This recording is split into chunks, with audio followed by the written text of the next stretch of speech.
नमस्कार, मैं हूँ रंजन कुमार और आप देख रहे हैं literary characters of Ranjan Kumar. इसमें आप देख रहे हैं मेरे उपन्यास बड़ा बाबू पर आधारित ये सीरीज आज श्री नवल नारायण कथा और अभी इस कथा का ये 18वां अंक। पिछले अंक की कहानी आपको याद होगी। जनार्दन चाचा और संजय भैया बहुत गौर से कहानी को सुन रहे थे। नवल नारायण की पत्नी पत्नी माया और हंस जी की बहन पचनामा आ गई थी और पचनामा आके वो इतराने इठलाने में लगी हुई थी।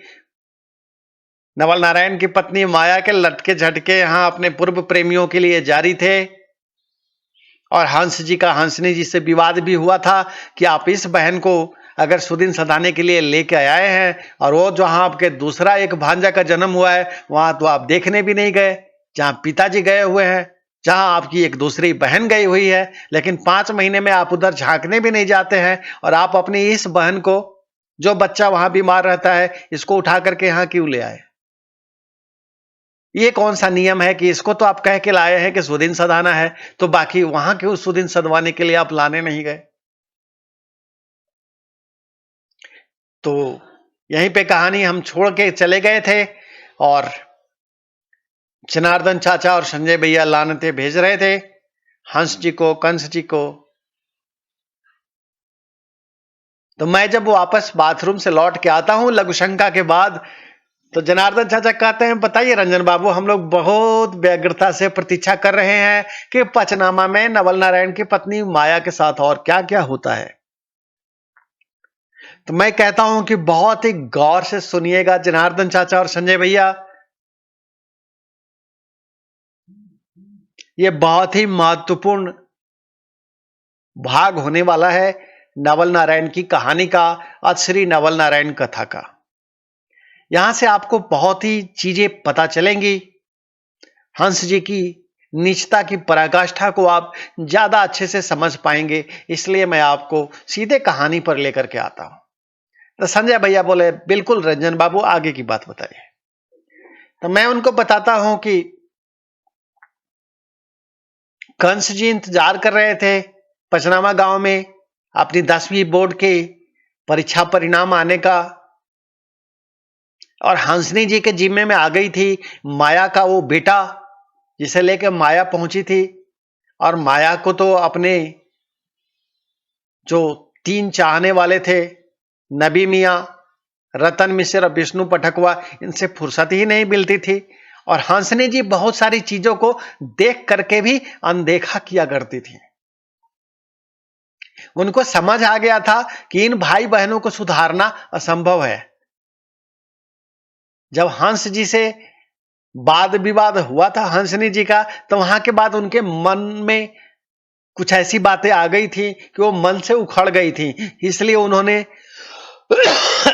माया के ऊपर ध्यान देना ज्यादा और माया के चाल चलन, चेहरे, चरित्र, ये सब के ऊपर ध्यान देना और कुछ बोलना बंद कर दिया था। आंखें मूंद ली थी कि जो हो रहा है सब हो रहा है, होने दो।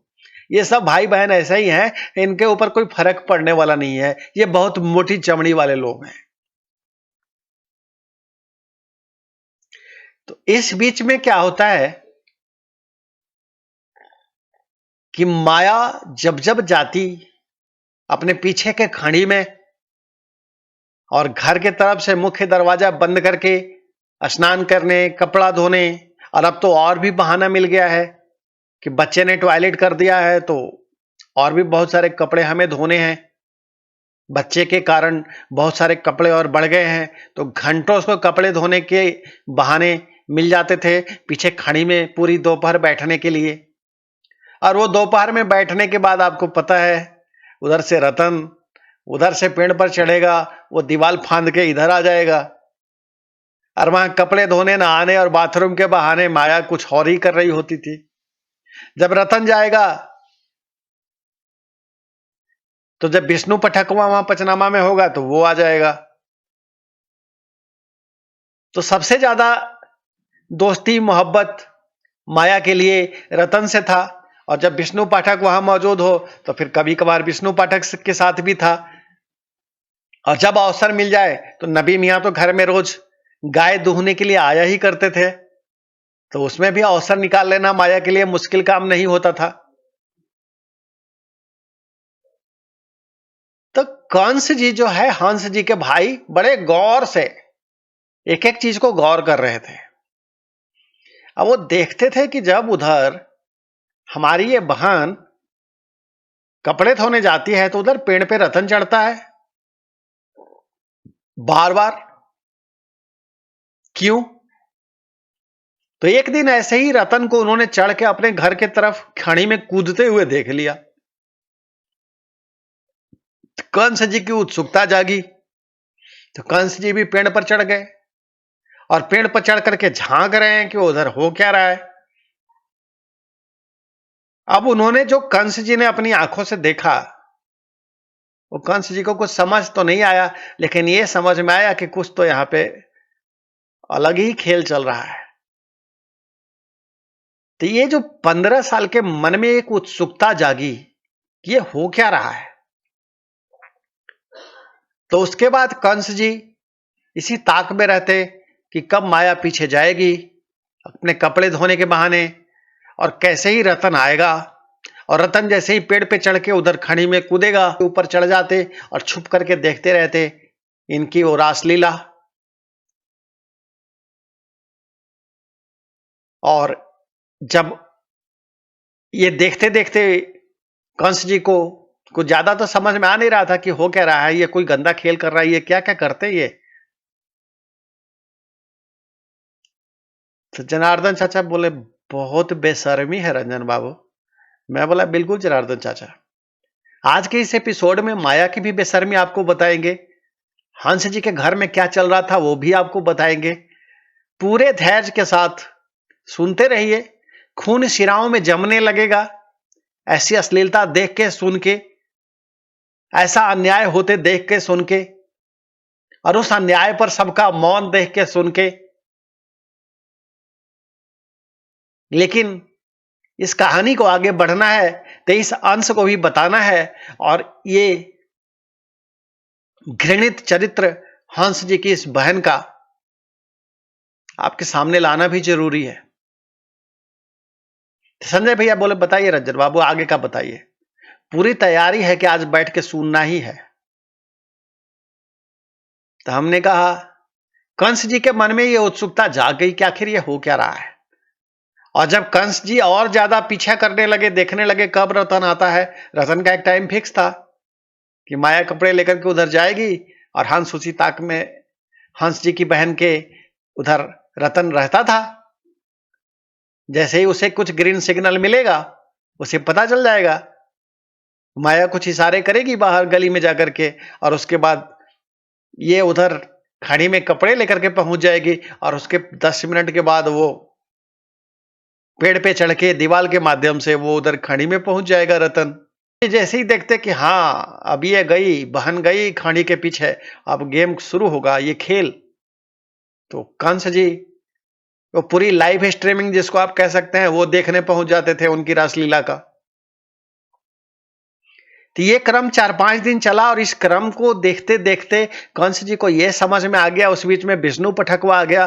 तब कंस जी समझ गए कि हमारी बहन दोनों के साथ कुछ ना कुछ तो ऐसे गलत सलत काम करती है। लेकिन अब कंस जी के मन में बहुत उत्सुकता जगी हुई थी।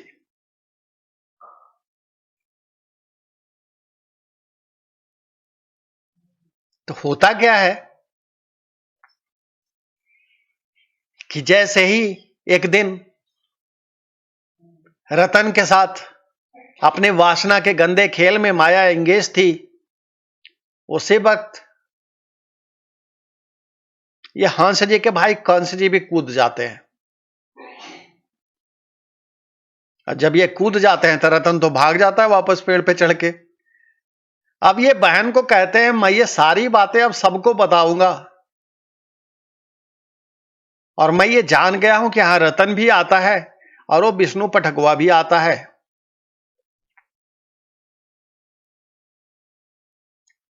और इस खेल को चलते हुए माया को यहां आए हुए, ये तब की घटना है जब माया को आए हुए महीनों बीत चुके हैं, 1 महीना से ज्यादा का समय गुजर चुका है।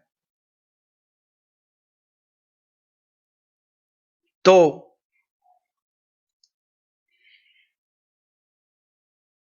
बहुत हंस जी की ये बहन मिन्नतें करती है कि खामोश रहो, ज्यादा फालतू बात करने की जरूरत नहीं है, किसी को बताने की जरूरत नहीं है। तो कंस जी एक प्रस्ताव रखते हैं अपनी बहन के सामने, बोले जो तुम उनके साथ कर रही थी वही मेरे साथ करो, मुझे जानना है कि ये क्या होता है। संजय भैया बोले छी छी छी छी, यही बाकी रह गया था। मैं बोला बाकी नहीं रह गया था संजय भैया, ये होना था और ये हुआ, चाहे मन से हो चाहे बेमन से हो। पर नवल नारायण की पत्नी माया अपने सगे भाई कंस के साथ ये रिश्ता बनाने को विवश हुई, और अब तक खेल बाहर से चल रहा था। तो किसी तरह से हंस जी की पत्नी हंसनी जी ने इसको बर्दाश्त किया हुआ था, उसको देखा अनदेखा कर रही थी। लेकिन जब ये खेल घर में भाई बहन के बीच शुरू हुआ, अब हंसनी जी को इसे बर्दाश्त करना मुश्किल की बात हो गई। हंसनी जी ने एक दिन रात में देखा ये भाई बहन कर क्या रहे हैं। हंसनी जी के पैर के नीचे से धरती गायब हो गई, आसमान उनको हिलता हुआ दिखने लगा, और उन्हें समझ में आया कि अगर अब हम मौन रह गए तो हमें माफी नहीं मिल सकती, क्योंकि ऐसे पापियों को सजा देना जरूरी है और इनको ऐसे हालत में देख के बोलना जरूरी है, और घर में रहने के नाते मुझे इस पर आवाज उठाना ये मेरी नैतिक जिम्मेदारी है। लेकिन कैसे,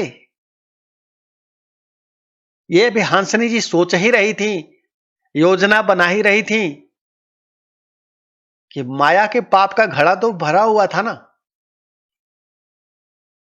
अगले दिन नबी मियां आते हैं और नबी मियां दूध दूहने जाते हैं गाय का शाम के समय। तो माया वो दूध को इकट्ठा करने के नाम पे उधर जाती है, और उधर नबी मियां के साथ वो कुछ कर रही होती है। उसे पता ही नहीं है कि हमारे पिताजी आ गए हैं, और वो पिताजी भी अचानक से वहां पहुंच जाते हैं। अब माया के पिताजी ने उसे रंगे हाथ नबी मियां के साथ पकड़ लिया, ये गलत काम करते हुए। तो मैंने देखा दोनों खामोशी से, जनार्दन चाचा और संजय भैया मेरे चेहरे की ओर देखे जा रहे हैं। तो हमने कहा क्यों जनार्दन चाचा, सन्नाटे में आ गए ना। तो जनार्दन चाचा बोले, रंजन बाबू, ये पढ़े लिखे लोगों के घर में ऐसा होता है और ऐसा होता रहा है। ये नवल नारायण जैसे थे, नवल नारायण की पत्नी माया भी ऐसी थी, लेकिन ये लोग इतने गिरे हुए भी हो सकते हैं, ये तो कल्पना से भी बाहर की बात है मेरे।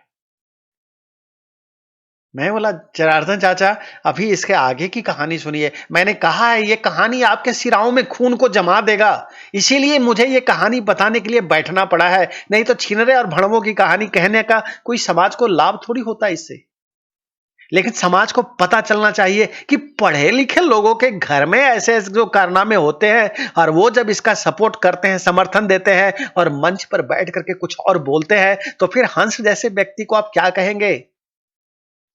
ये जो बहन को लेकर के लोग गालियां देते हैं और लोग तैश में आते हैं, और क्या क्या नहीं हो जाता है। ऐसे कंस को, ऐसे भाई को क्या कहेंगे जो खुद ही अपनी बहन के साथ गंदा रिश्ता बनाता हो। उस बहन को क्या कहेंगे जो अपने बाहर के पुरुष मित्रों के साथ अपने रिश्ते को बरकरार रखने के लिए अपने भाई के सामने पड़ जाती है। तो अपने उस नाबालिग भाई के साथ, वो 30 साल की माया, नवल नारायण की 32 साल की, 15 साल के अपने छोटे नाबालिग से भाई के साथ रिश्ता बनाती है। और ये बड़े लोग हैं, प्रोफेसर हैं, पढ़े लिखे हैं, जो हंसते हैं कि समाज में भाई बहन को कैसे रहना चाहिए, और भाई भाई में झगड़ा। संजय भैया बोले, कोई शब्द नहीं है आज, हम निशब्द हो गए हैं रंजन बाबू। तो जनार्दन चाचा बोले, संजय इसी को स्पीचलेस कहते हैं क्या? तो हमने बोला, बिल्कुल जनार्दन चाचा, इसी को स्पीचलेस होना कहते हैं। तो संजय भैया बोले, हम लोग स्पीचलेस हैं रंजन बाबू इस घटना पर, आगे का कहानी बताइए, होता क्या है? तो मैं बोला, जैसे ही अपनी बेटी को नबी मियां के साथ पकड़ते हैं, तो वो जो मिसर जी थे,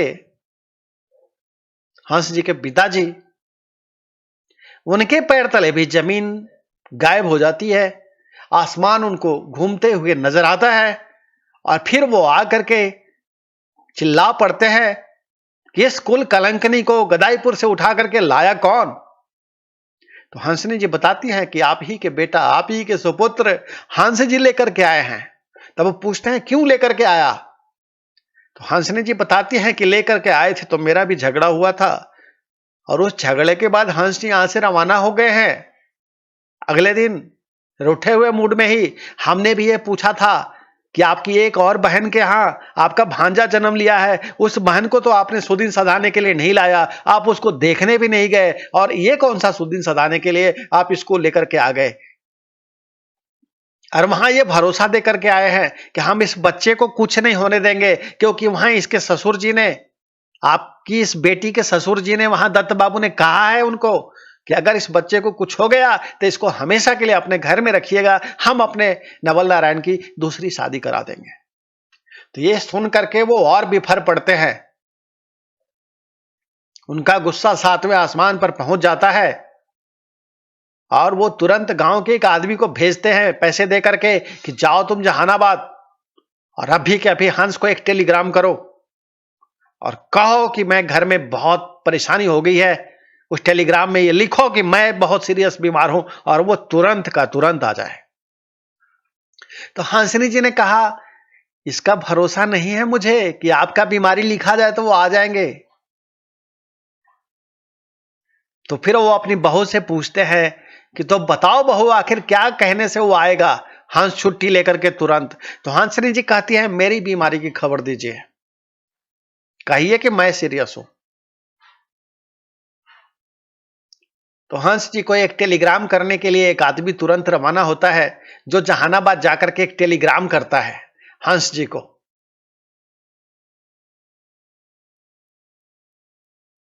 पत्नी बहुत गंभीर हालत में हॉस्पिटल में है, जल्दी से घर पहुंचिए। वो टेलीग्राम जैसे ही हंस जी को मिलता है, वो टेलीग्राम का जमाना था, टेलीफोन का जमाना नहीं था, वो टेलीग्राम जैसे ही हंस जी को मिलता है, हंस जी चल पड़ते हैं घर के लिए। उन्हें ये नहीं समझ आ रहा है कि कौन से हॉस्पिटल में कौन कहां कैसे होगा, कहां मुझे जाना चाहिए, लेकिन पहले तो घर ही पहुंचना पड़ेगा, वहीं से आगे की खबर मिलेगी। तो हंस जी वापस आते हैं, और जब हंस जी पचनामा लौट के आते हैं और अपनी पत्नी को सकुशल पाते हैं, तब पूछते हैं, ये क्या खेल है? तब हंसनी जी कहती हैं, चलिए आइए बैठिए दरबार में, पिताजी के सामने चर्चा होगी। और फिर पिताजी के सामने हंस जी बैठते हैं, हंसनी जी बैठती हैं, सर झुकाए वहां माया भी बैठी है, और कंस दुबक करके कोने में बैठा है। उसे कंस को नजर आ रहा है कि अब हमें आज इतने लातें पड़ने वाली हैं सबसे, क्योंकि पिताजी ने खूब मारा था कंस को। जब पता चला था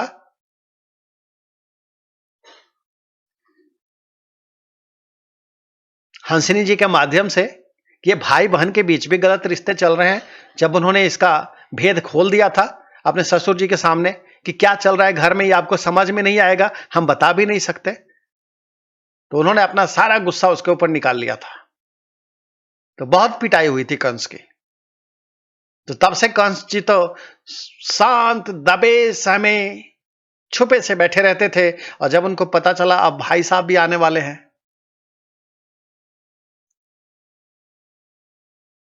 तो हंस जी के डर से वो और दबे सामने बैठे हुए थे। तो जब हंस जी के सामने पूरा मुद्दा रखा जाता है, तो हंस जी को घंटों कुछ बोल नहीं फूटते और हंस जी के पिताजी बहुत लताड़ लगाते हैं, कहते हैं तुम्हें शर्म नहीं आता हंस? जिस बहन को तुम्हारी जरूरत है वहां तुम सिर्फ इसलिए देखने नहीं गए क्योंकि तुम्हें लग रहा है कि उसके आने से तुम्हारे खर्चे बढ़ जाएंगे, तुम्हारी जिम्मेदारियां बढ़ जाएंगी। लेकिन मेरी वो बेटी जरूरतमंद है, उसको अभी मदद की जरूरत है।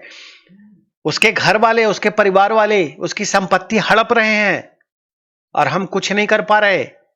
उसे उम्मीद है कि मायके वाले मदद करेंगे, वहां तुम गए भी नहीं, देखने भी नहीं गए और इस बहन को उठा लाए। इस बच्चे का ये देखे बिना कि इसकी तबीयत खराब रहती है, यहां हम अगर देखभाल नहीं कर पाए तो तुम कैसे दत्त बाबू को आश्वासन भी देकर के आ सकते हो कि हम कुछ नहीं होने देंगे जब तुम यहां गांव में रहते भी नहीं हो? वो तो हंसनी जी के देखभाल के चलते उस बच्चे की तबीयत ठीक चल रही थी, उसको किसी भी तरह की समस्या नहीं आ रही थी। तो हंस जी कहते हैं कि अभी फिलहाल डांट डपट का समय नहीं है, अभी जो घर में ये उलझन का माहौल आया हुआ है इसका फैसला करते हैं और अभी हम आपसे कल सुबह फिर बात करते हैं, पत्नी के साथ डिस्कस करते हैं कि क्या इसमें किया जा सकता है। फिर रात में पति पत्नी के बीच डिस्कशन होता है और हंस जी की पत्नी एक भयावह तस्वीर सामने रखती हैं कि पिछले कुछ दिनों में तुम्हारी बहन के रिश्ते, आपकी बहन के रिश्ते नबी मियां से भी हैं जिसे पिताजी ने पकड़ा है। कंस तुम्हारा भाई, आपके भाई साहब के साथ ये भाई बहन के बीच में ये खेल चल रहा है जिसे हमने पकड़ा है। और जब उस भाई से पूछा ये कैसे शुरू हुआ, तब वो कहानी बताते हैं कि उन्होंने पीछे माया को रतन के साथ और विष्णु पाठक के साथ पकड़ा और देखा और उसके बाद उन्होंने कहा अपनी बहन को, कंस जी ने, कि जो तुम उनके साथ कर रही हो वही मेरे साथ करो और नहीं तो मैं सबसे कह दूंगा। और वहां से फिर भाई बहन के बीच खेल चालू होता है। अब हंस जी अवाक होकर हंसनी जी की सब बातें सुनने को और हंसनी जी का गुस्सा झेलने के लिए बेबस थे। तो हंसनी जी कहती है कि जिस बहन को आप यहां लेकर के आए हो एक बच्चे का सुदिन सधवाने के लिए, कभी आपको यह समझ में आता है कि यहां आपके मेहमान भी नहीं हैं और आपकी बहन गुल खिलाने में लगी हुई है और वो भी एक नहीं कई कई लोगों के साथ। अब अगर कल को ये यहां पे मां बनने वाली रह जाती है तो कहां लेके जाएंगे बहन को, कैसे बसाएंगे इसका फिर से घर, क्या जवाब देंगे नवल नारायण को? तो हंस जी की बुद्धि चकरा जाती है। तो हंस जी कहते हैं अभी इससे बचने का उपाय बताइए।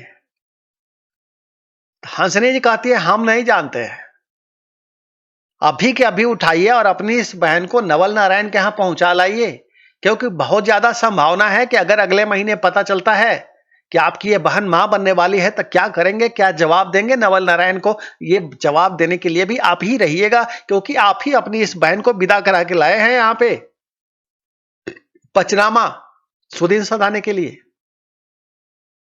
तो हंस जी का दिमाग पूरी तरह से शून्यता में चला जाता है, समझ नहीं पाता है कि हमें करना क्या चाहिए। अब पिताजी को भी खुश करना है, पत्नी को भी खुश करना है, जो निर्णय गलत हो गया है उसको भी सही करना है। तो वो हंसिनी जी के सामने सरेंडर कर देते हैं और कहते हैं कि अब आप ही इस मुसीबत से निकालने के लिए हमारे तारणहार बनिए। तो संजय भैया बोले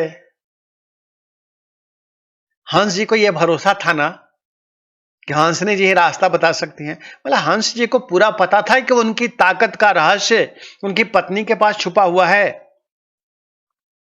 उनकी सफलता का भी रहस्य उनकी पत्नी के हाथ में छुपा हुआ है। वो ज्योतिषाचार्य थे, उन्हें पता था कि उनका भाग्य संयुक्त रूप से उनके साथ जुड़ा हुआ है और उनके कारण उनकी जिंदगी में सफलताएं लिखी हुई हैं, और जैसे ही वो उनके विरोध में जाएंगे उनके जीवन की सफलताएं खत्म होती चली जाएंगी और मुसीबतें बढ़ती चली जाएंगी।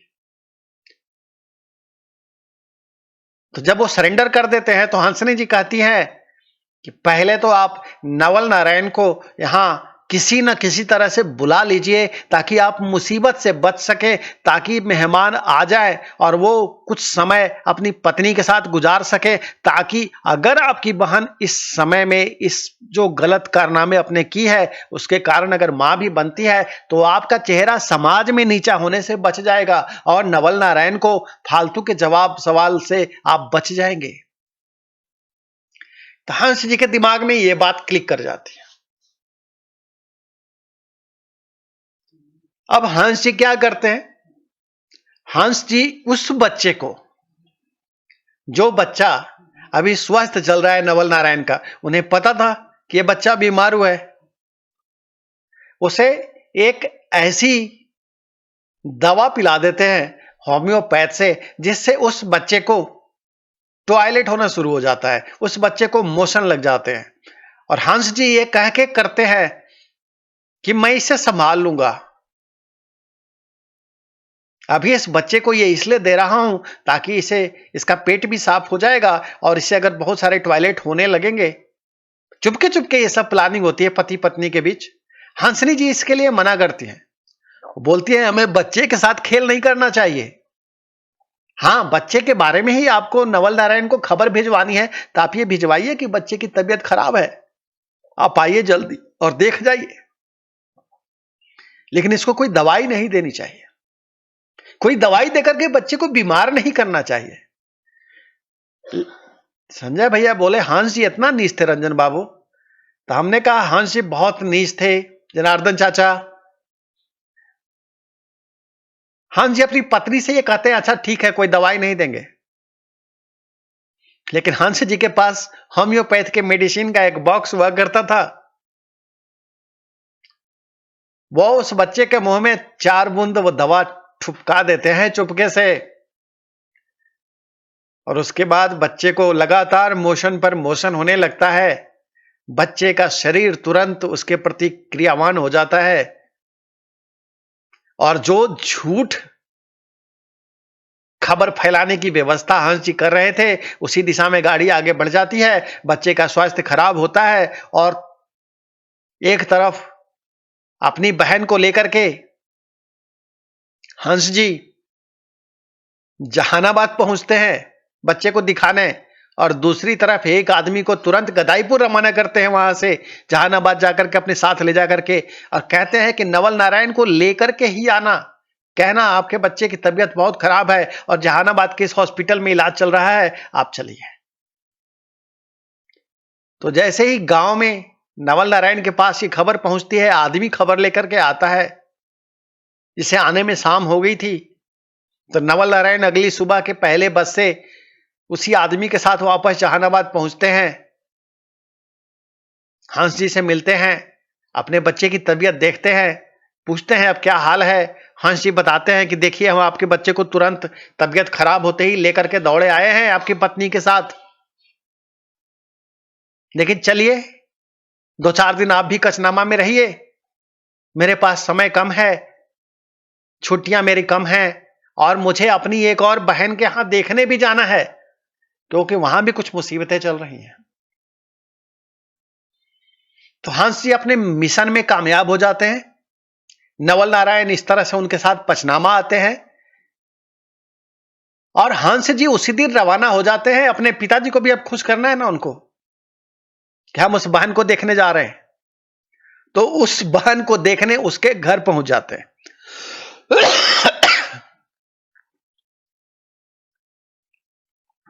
अब नवल नारायण अपनी पत्नी माया के साथ, नवल नारायण को तो पता ही नहीं है कि यहां पे क्या खेल चला है और किस चीज को कवर करने के लिए, उसको ढकने के लिए ये हंस जी ने इतना बड़ा खेल रचाया है।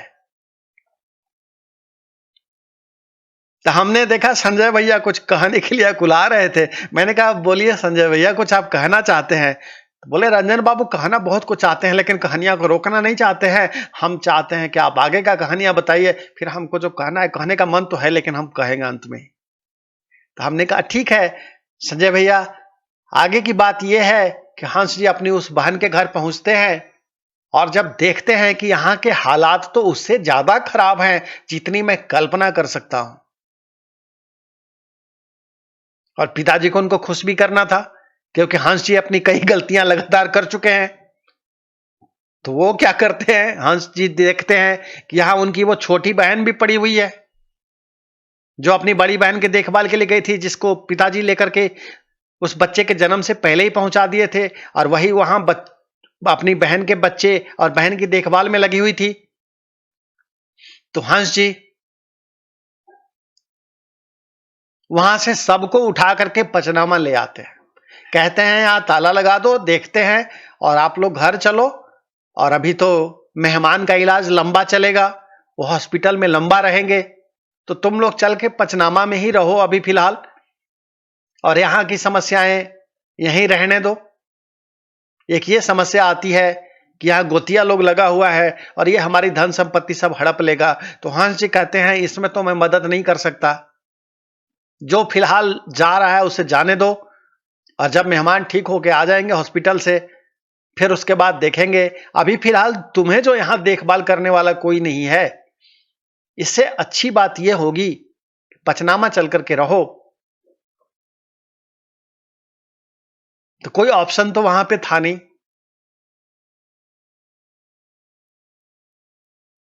तो हंस जी की वो बहन जिसने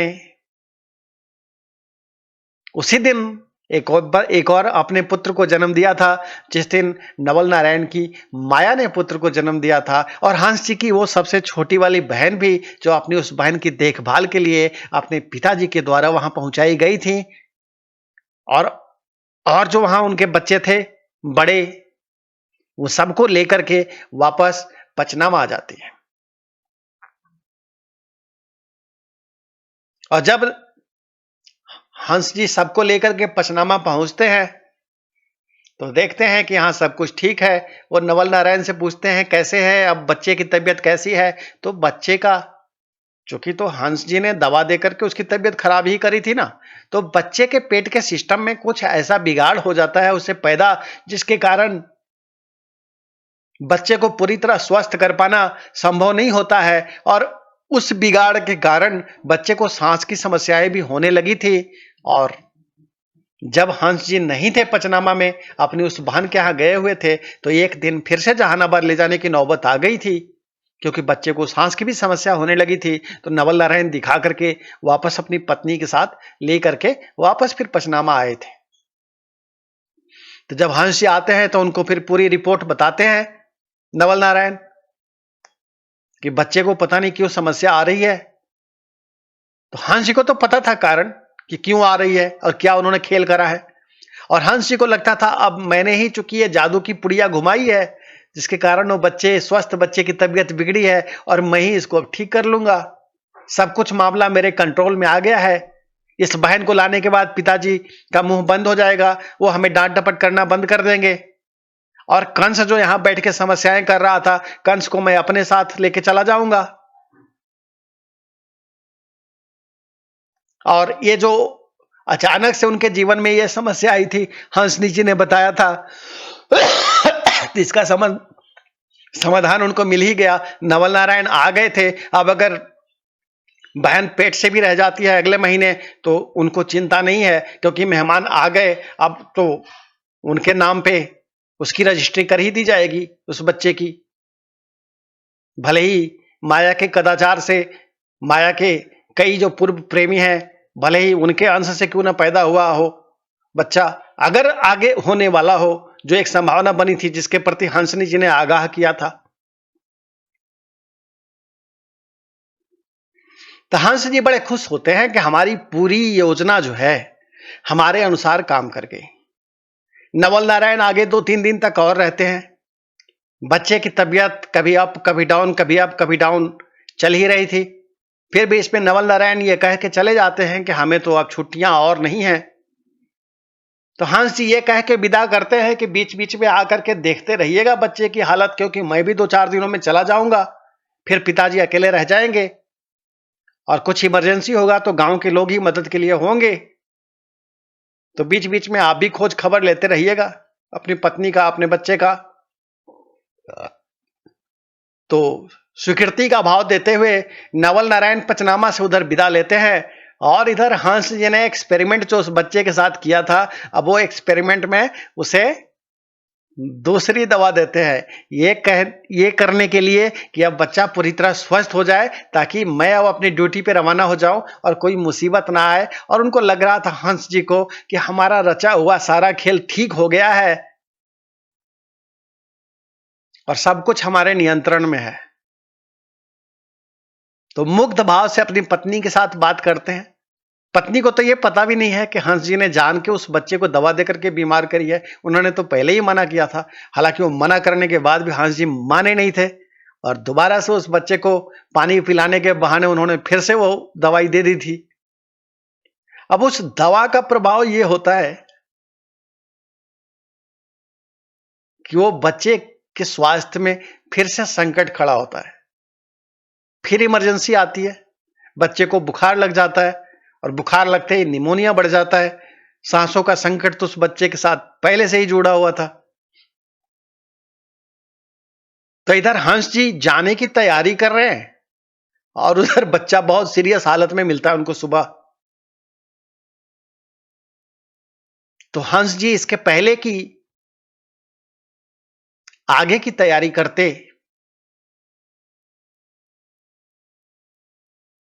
बच्चे की हालत बिगड़ती चली जाती है और कुछ इस कदर बिगड़ती है कि हंस जी अपनी यात्रा स्थगित कर देते हैं। आगे 2 दिन तक बच्चे का इलाज करने का प्रयास करते हैं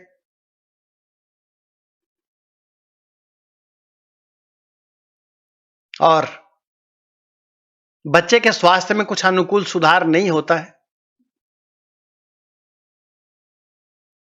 तो अनुकूल सुधार न होते देख करके हंस जी के मन में एक घबराहट और डर और आशंका भी पैदा होती है।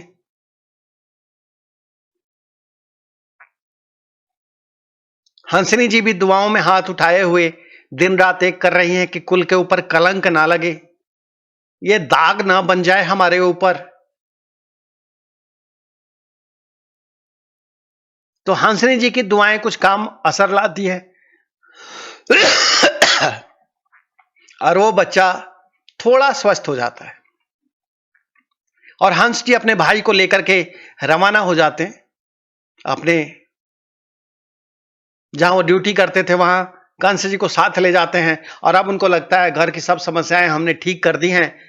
लेकिन हंस जी को यह कहां पता था कि वो जो भाग्य विधाता बनने की कोशिश कर रहे थे और जो उन्होंने गलत कर्म करा था, जो एक स्वस्थ बच्चे को दवाई देकर के बीमार बनाया था और फिर उसे ठीक करने के लिए दूसरा दवाई का डोज दिया था, वो दोनों दवाओं ने जो उस बच्चे के ऊपर प्रतिक्रिया दिखाई थी,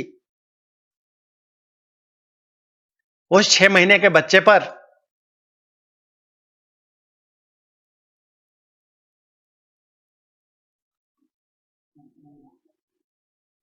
यह बहुत ही घातक होने वाला था और समय ने इसका कुछ और ही इतिहास लिख रखा था।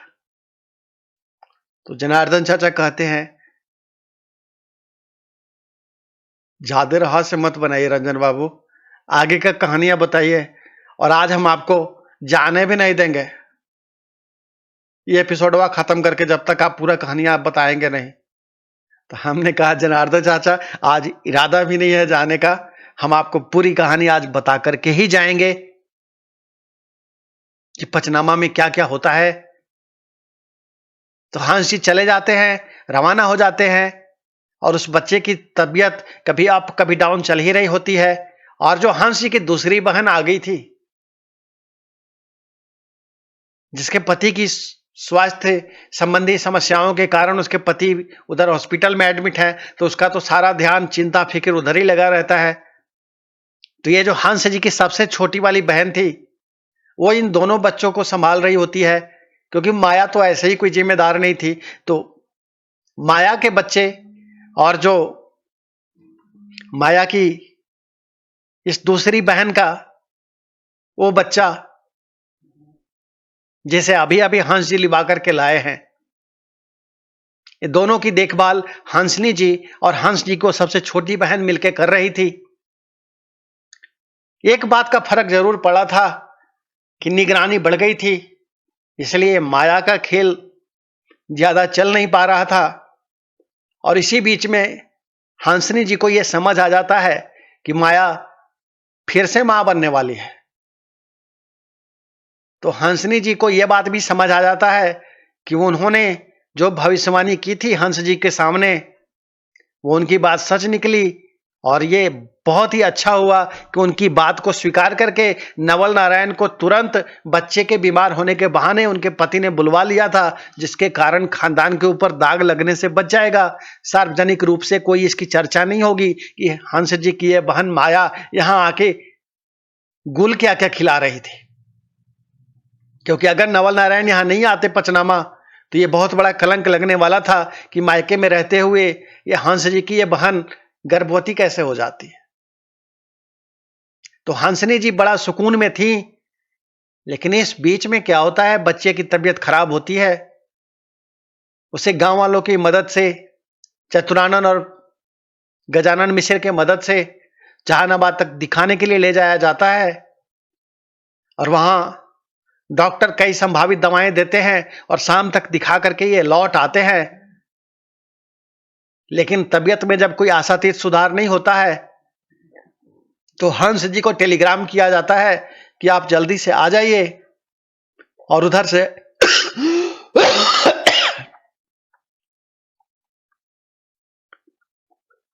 हंस जी और कंस जी वापस पहुंचते हैं पचनामा। देखते हैं कि उस बच्चे के स्वास्थ्य में दिन पर दिन गिरावट आती जा रही है। तो जहानाबाद के डॉक्टर को त्याग करके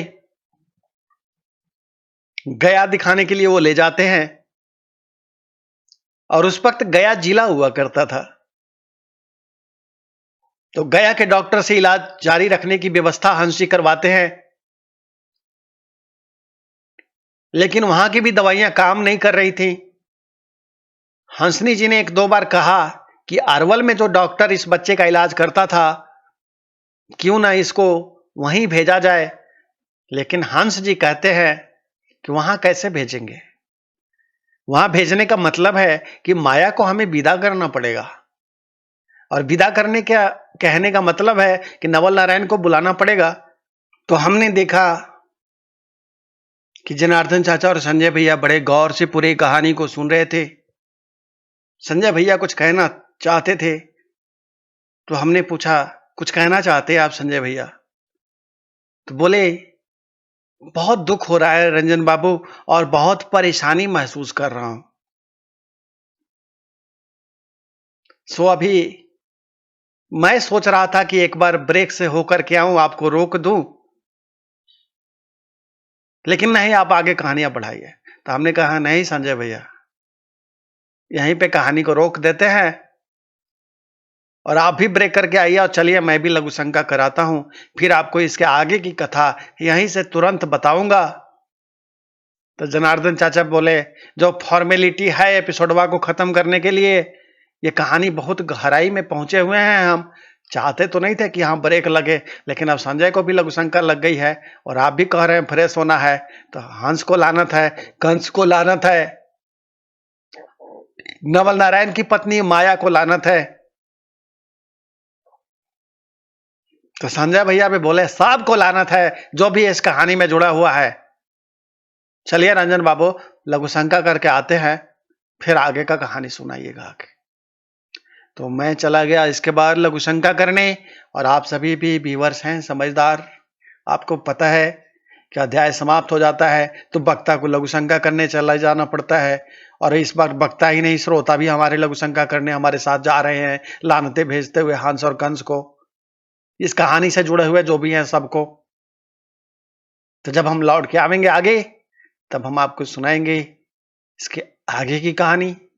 जाहिर सी बात है आपको करना है आगे इंतजार। आपको पता है मैं हूं रंजन कुमार और आप देख रहे हैं literary characters of Ranjan Kumar. और आपको वैधानिक चेतावनी तो ये भी पता है जनाब कि ये कहानी किसी भी जीवित मृत व्यक्ति से कोई संबंध नहीं रखती, लेकिन आपको मजा तो तभी आवेगा जब आप ये मान के चलेंगे कि मैं जैसे ये कहानी बता रहा हूं ऐसे ही ये कहीं घट रहा है।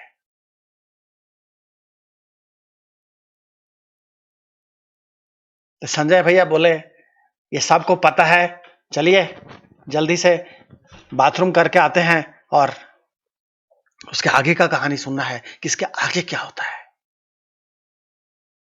तो हमने कहा ठीक है संजय भैया, हम चलते हैं बाथरूम। और हमारे सभी श्रोता भी हैं और जो भी हमारे व्यूअर्स जुड़े हुए हैं सब हैं समझदार, इन सबको पता है कि मैं हूं रंजन कुमार और ये देख रहे हैं literary characters of Ranjan Kumar. और आप सभी को सप्रेम नमस्कार।